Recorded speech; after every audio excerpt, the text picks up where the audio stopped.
से मैंने 2 लाइन बताई, इस 2 लाइन के हवाले से एक फर्क सुनते चले। ये लोग पढ़ते कहां से हैं?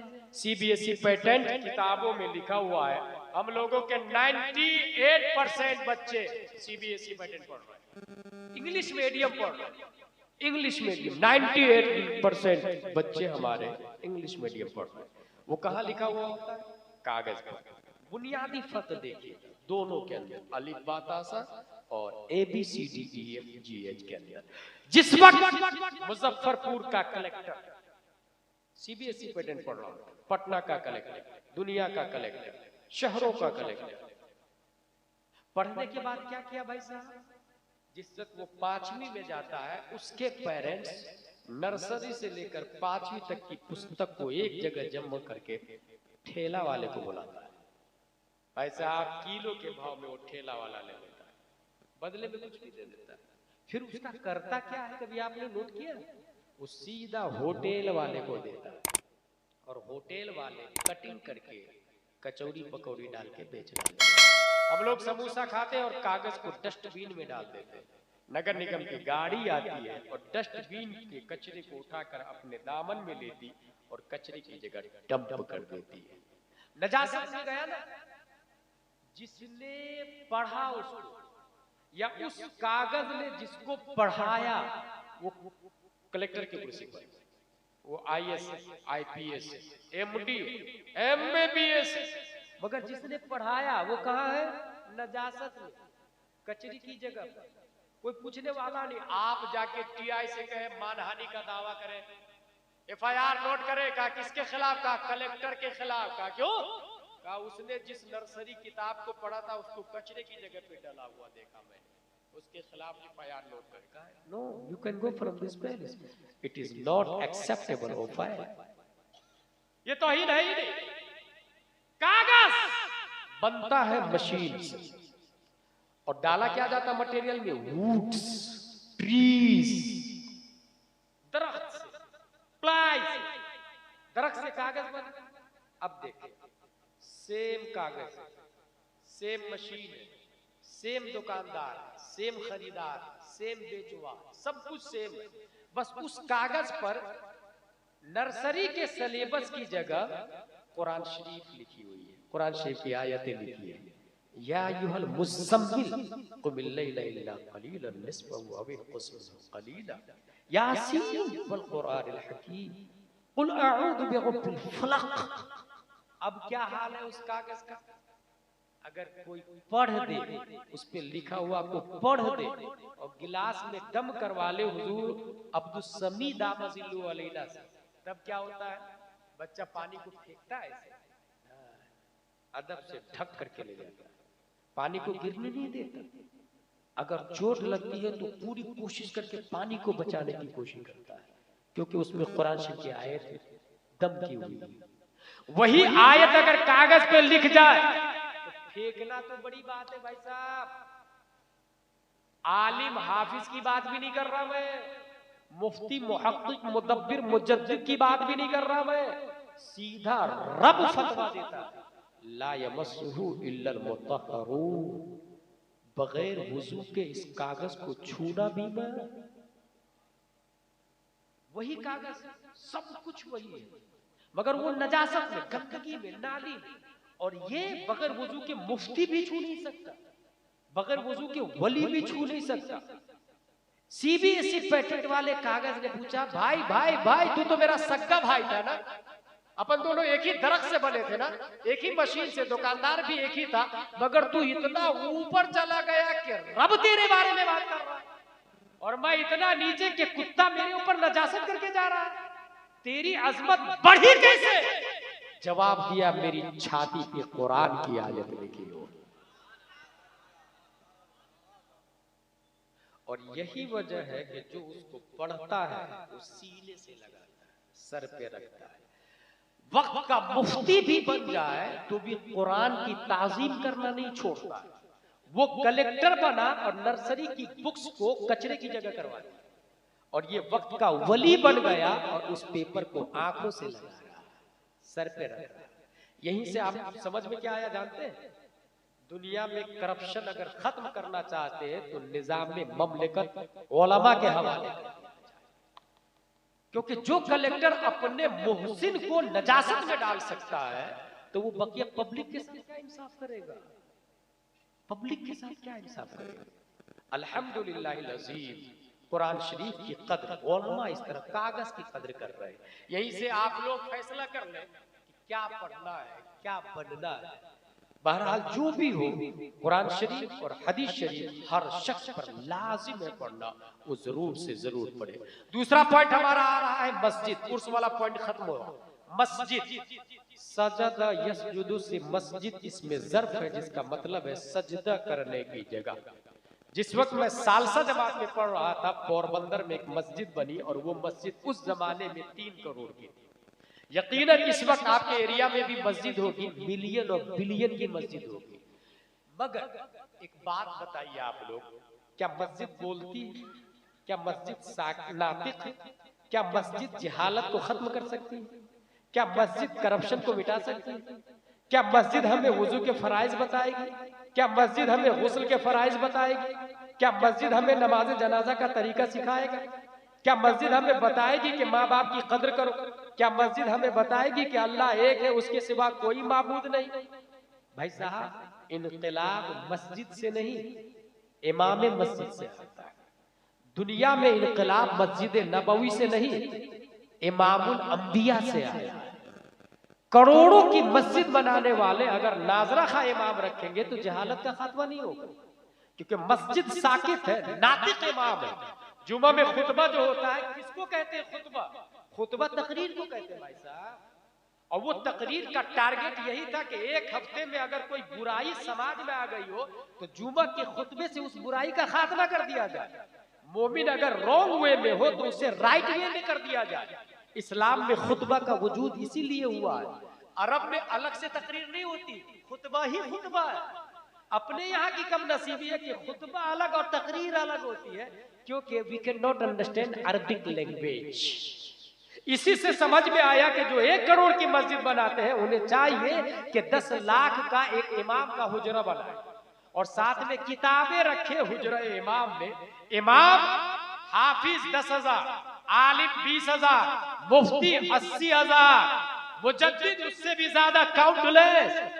BUMS MBBS MD की फीस अलग हो सकती है, DM की फीस अलग हो सकती है। फिर हर कुर्ता पजामा टोपी वाला मौलाना ही क्यों होगा? उनकी तनख्वाह एक जैसी क्यों होगी? मस्जिद में करोड़ों रुपया देने वाले कभी ये क्यों नहीं सोचते कि जहालत का खात्मा मस्जिद से नहीं, मस्जिद के इमाम साहब से होगा? इसलिए मस्जिद के इमाम पर तवज्जो दे। मस्जिद अगर खजूर की छत से बनी हुई हो तो भी वक्त का इमाम नाइबे मुस्तफा होता है। नाइबे मुस्तफा रखे, इनकलाब तब आएगा। मस्जिद से रिलेटेड एक और बात बता दूं, हमारे वाली साहब का इंतकाल हुआ। इमाम साहब 5 पेटियां मेरी तरफ से मस्जिद में बराए इसाले सवाब मरहूम फुला दे दिया।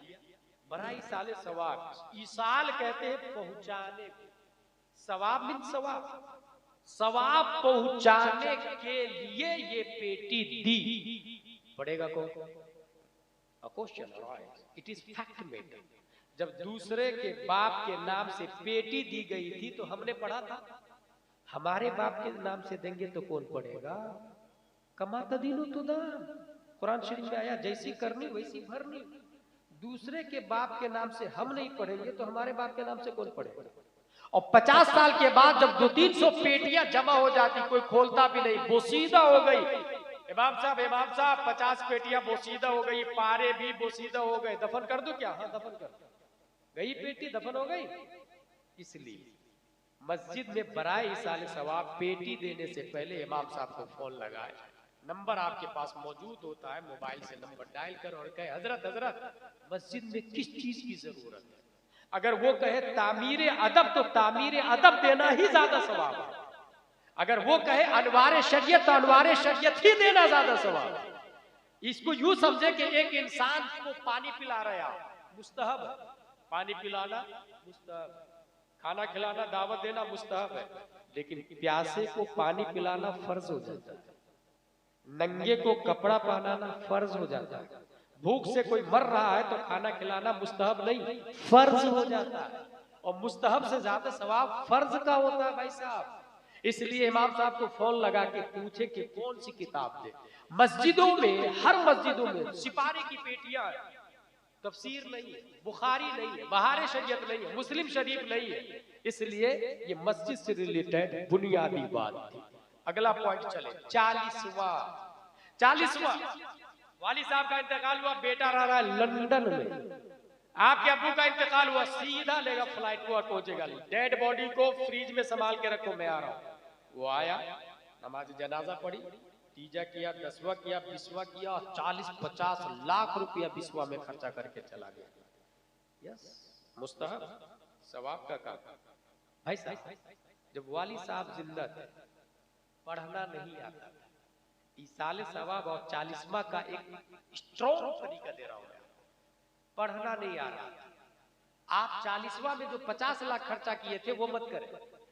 अपने मोहल्ले के इमाम साहब से राब्ता करें, इमाम साहब डेली 1 घंटा आप मेरे वाली साहब को दें।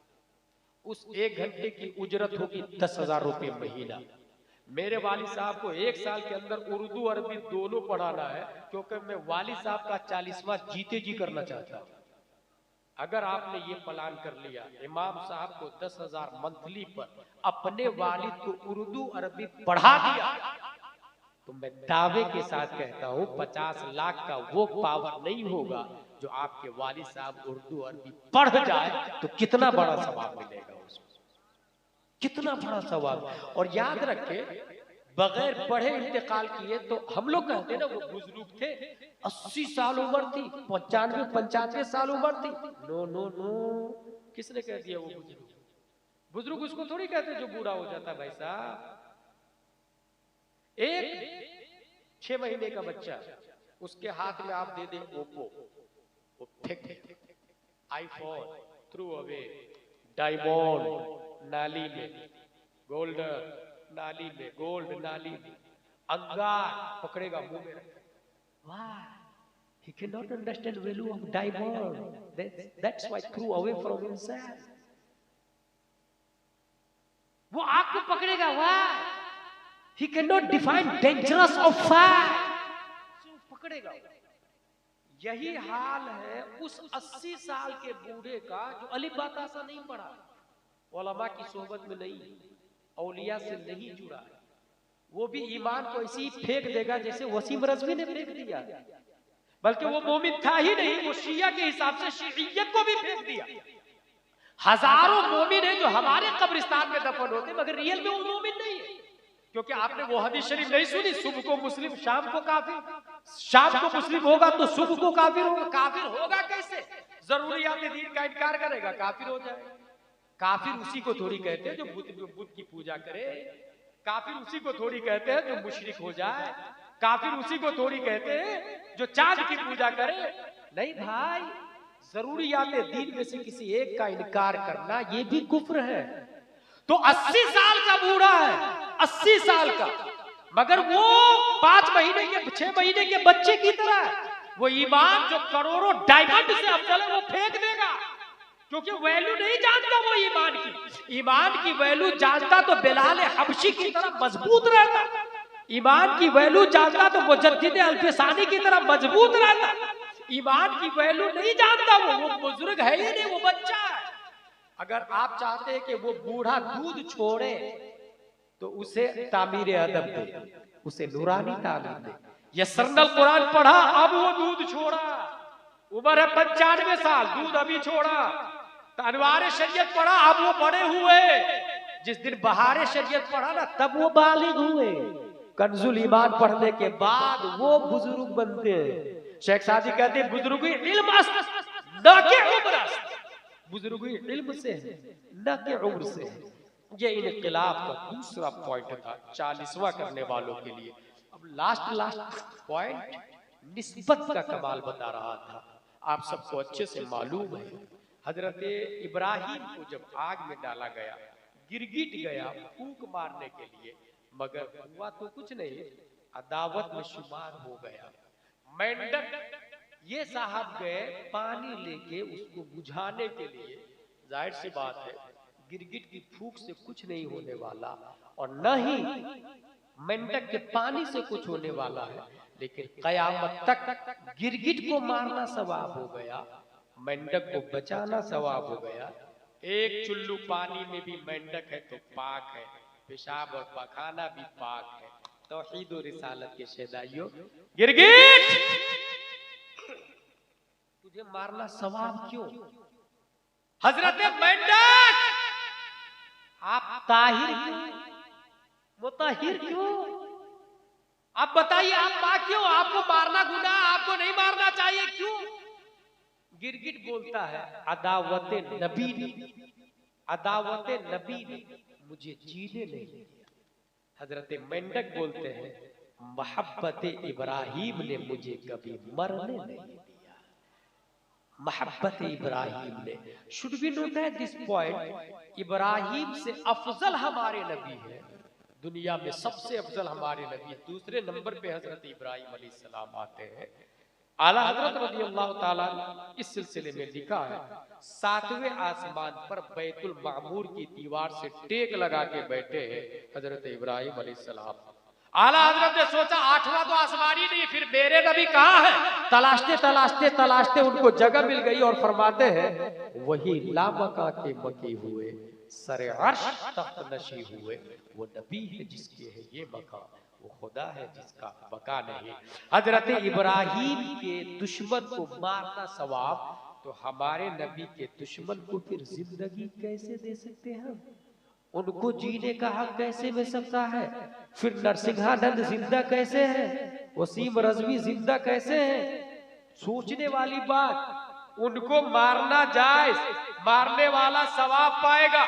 आज भी अगर हमारी रगों में हरारत ईमानी है तो गुस्ताखे नबी जिंदा नहीं रहना चाहिए। जब भी इस्मत मुस्तफा पर, अजमत मुस्तफा पर, शाकत मुस्तफा पर, शान मुस्तफा पर, हजरत सल्लल्लाहु ताला अलैहि वसल्लम की जात पर, शरीयत पर अगर कोई हर्फ उठाता है तो हर चप्पे से, हर जर्रे से, हर काउंट्री से, हर जगह से ये आवाज आनी चाहिए, लब्बैक लब्बैक लब्बैक या रसूल अल्लाह, लब्बैक लब्बैक लब्बैक या रसूल अल्लाह, लब्बैक लब्बैक लब्बैक या रसूल अल्लाह। और दुनिया को बता दे कि हमारी रगों में हरारत ईमानी अभी जिंदा है। हम नबी के अजमत पर उंगली उठाने वाले को बर्दाश्त नहीं कर सकते, बल्कि हक यह है हुजूर हफीज, हुजूर अब्दुल हफीज अलैहि रहमा हो, या हुजूर सरकारे सुरकाही हो, या आला हजरत हो, या गौसे आजम हो, या ख्वाजा हो, या मखदूम सिमना हो,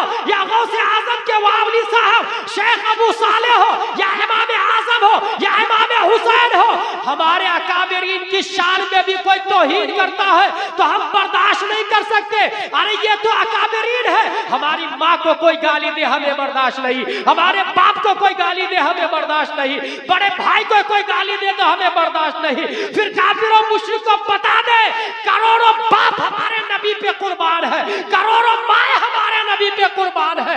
याद रखना, अपनी हरामी पंथी से बाज आ जाओ, खुराफात से बाज आ जाओ, फिस्को फुजूर से बाज आ जाओ, शरारतों से बाज आ जाओ। तुम अगर ये सोचते हो नबी को गाली देके मुसलमानों को खत्म कर दोगे तो ये कभी नहीं हो सकता। आज नहीं तो कल गाली का इंतकाम लिया जाएगा। मुसलमान नहीं तो रब्बे कदीर तुमसे इंतकाम लेगा, खाली के मुसलमान तुमसे इंतकाम लेगा। हमारा अल्लाह वही है जिसने अबू लहब के हाथ तोड़ दिए, तब्बत यदा अबी लहब व तब्बा मा अगना अन्हु मालहु व मा कसब। हमारा अल्लाह वही है जिसके नबी की गुस्ताखी करने पर उतबा और शीबा तबाह बर्बाद हो गया। इसलिए वसीम तू भी बर्बाद हो गया और नरसिंहानंद तू भी बर्बाद होगा, तेरे हवारी भी बर्बाद होंगे, तेरे जवानी भी बर्बाद होंगे। और सुन, मैं तुम्हें माँ की जायज औलाद मानता ही नहीं, क्योंकि हमारे कुरान ने 1400 साल पहले डिक्लेयर कर दिया है वो तुल्लिम बादा ज़ालिका ज़नीम, जो नबी का गुस्ताख होगा वो अपने बाप की जायज औलाद नहीं, वो अपने बाप की नाजायज औलाद होगा। तो अपने बाप की नाजायज औलाद है।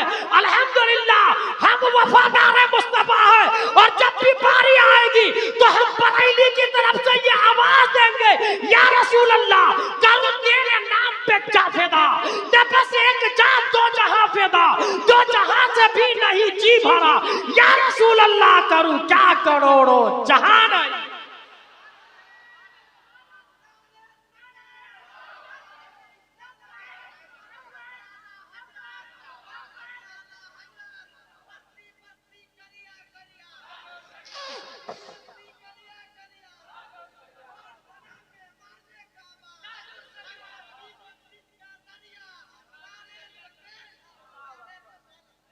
मुझे बुखारी की वो हदीस याद आ रही है, तकरीबन 11 सवाल हिरकल बादशाह ने अबू सुफियान से कबले इस्लाम किया। 11 सवाल, बाब कैफ काना बदुल वही के अंदर यह हदीस आई। उसमें से एक सवाल ये था कि जो मुसलमान बनता है पलटता है कि नहीं पलटता, कहा जो एक बार बनता है पलट के नहीं आता वापस। हो सकता है कोई इस हदीस पर एतराज करे कि शिया भी तो मुसलमान था, वसीम भी तो मुसलमान था, पलटा कैसे, मुर्तद कैसे हुआ। पॉइंट नंबर 1, मुसलमान था ही नहीं, क्योंकि जितने शिया है शेखैन की शान में तबर्रा की बुनियाद पर दायरा इस्लाम से बाहर है। ये याद रखिएगा आप लोग, जितने शिया है मुस्लिम है ही नहीं। काफिर की नजर में मुस्लिम है ना भाई, तो काफिर की नजर से थोड़ी इस्लाम चलता है, इस्लाम का सिस्टम है अपना। दूसरी बात, वसीम रिजवी से बनारस में पूछा कि तुमने इस्लाम क्यों छोड़ दिया, तो बड़ी अच्छी बात उसने बता दी, रब ने कहलवा दिया, छोड़ा थोड़ी हूं, भगा दिया गया। उसकी बीवी से पूछा आपका शोहर मुर्तद हो गया, आपकी क्या राय, कहा अच्छा हो गया, कचरे को घर में कब तक संभाल के रखूंगी। न्यूज भी आया भाई, कचरे को घर में कब तक संभाल के रखूं।